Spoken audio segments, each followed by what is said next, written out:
In the heart of Lagos, where the hustle of the city meets the tranquil whispers of the ocean, lived a woman named Amara.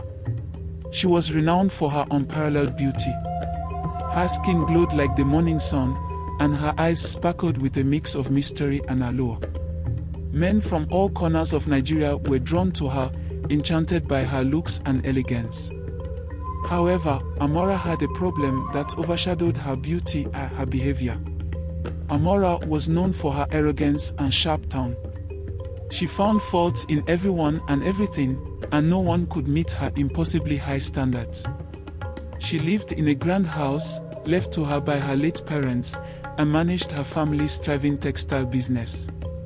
Despite her wealth and beauty, Amara was lonely. Her attitude had driven away many suitors, and she often wondered if she would ever find someone who could truly love her. One sunny afternoon, while Amara was busy overseeing the latest shipment of fabrics, she noticed a man standing near her office. He was strikingly handsome, with an air of mystery around him.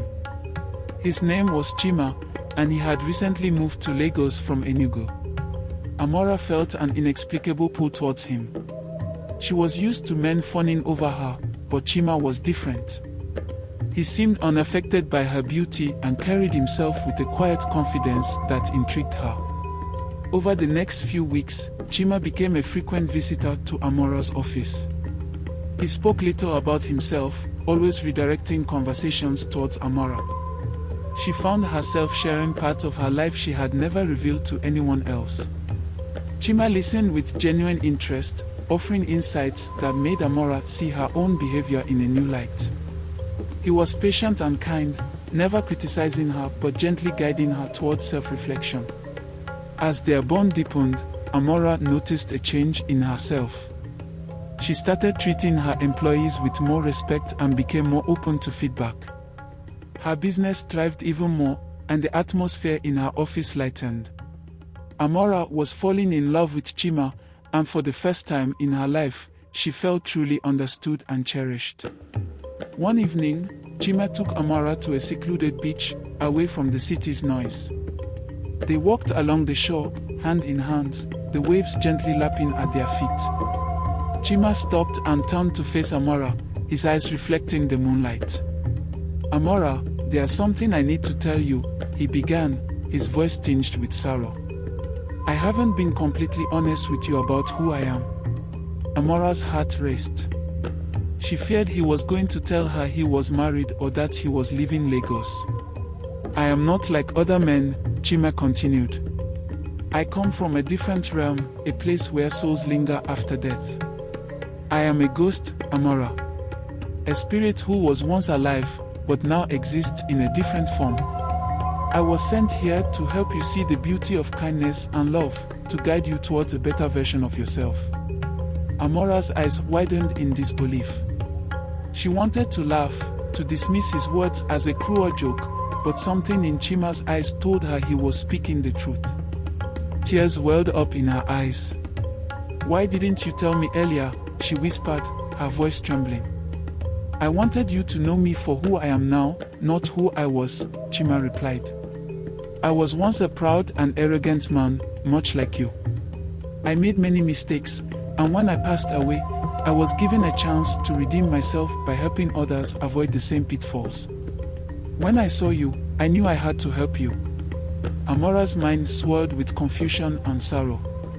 She loved Chima deeply, but how could she be with a ghost? She looked into his eyes, searching for answers. "I don't care if you're a ghost, Chima," she said finally. "I love you for who you are. You've shown me what true love and kindness mean, and I can't imagine my life without you." Chima smiled, his eyes filled with gratitude. "I love you too, Amara. But my time here is limited. I will have to leave soon, and I don't want you to be sad." Amara's heart ached, but she knew she had to be strong. She had learned so much from Chima, and she wanted to honor his memory by living a life filled with love and compassion. The next few weeks were a whirlwind of emotions. Amara and Chima spent every moment together, creating memories that would last a lifetime. They laughed, danced, and talked about their dreams. Amara felt more alive than ever, even though she knew their time was limited. One night, as they lay under the stars, Chima held Amara close. "Promise me you'll continue to spread love and kindness," he whispered. "I promise," Amara replied, tears streaming down her face. As the first light of dawn broke through the horizon, Chima began to fade. Amara held on to him, feeling his warmth slip away. "I will always love you, Amara," Chima said softly. "You have a beautiful soul." With those final words, Chima disappeared, leaving Amara alone on the beach. She cried for hours, her heart breaking, but she knew she had to keep her promise. In the months that followed, Amara transformed.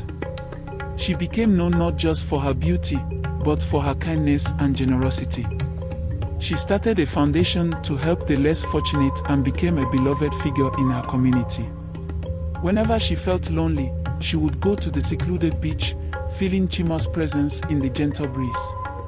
Amara never forgot the handsome ghost who had shown her the true meaning of love. She lived her life with an open heart, spreading happiness and inspiration wherever she went, knowing that Chima's spirit was always with her.